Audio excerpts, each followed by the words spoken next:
Someone is forced to leave their home every 2 seconds due to climate-fueled disasters, Oxfam has claimed.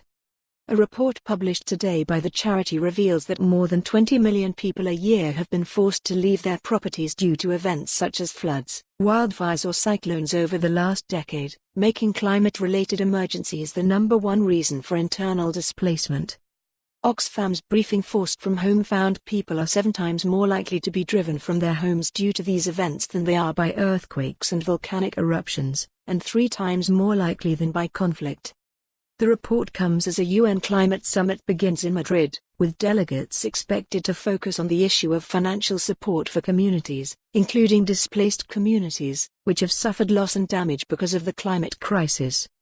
Jamie Livingston, head of Oxfam Scotland, said, "Our governments urgently need to get to grips with the climate crisis that is driving millions of women, men and children from their homes.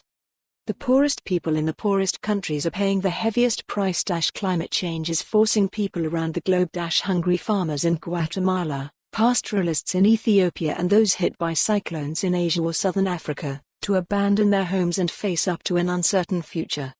In the last year we've seen people taking to the streets in Glasgow and across the globe to demand urgent climate action. If politicians ignore their pleas, more people will die, more people will go hungry and more people will be forced from their homes." While recent wildfires in Australia and floods in Europe have displaced thousands of people, Oxfam's analysis shows that people in poor countries, who bear least responsibility for global carbon pollution, are most at risk. Around 80% of all people displaced in the last decade live in Asia, home to 60% of the world's population and over a third of the people globally who are living extreme poverty. The charity claims the report reinforces the need to slash emissions and increase support to those already impacted by the climate crisis. In September, the Scottish Government confirmed plans to reduce emissions by 75% by 2030 and set a target of net zero emissions of all greenhouse gases by 2045, 5 years earlier than the rest of the UK. However, Oxfam says this will still see the country contributing to a historic climate debt for the next 3 decades.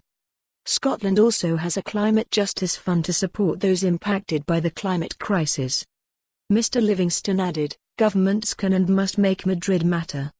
They must commit to faster, deeper emissions cuts and they must establish a new loss and damage fund to help poor communities recover from climate disasters." The charity claims the UNEC. For more on this story, visit the news article link.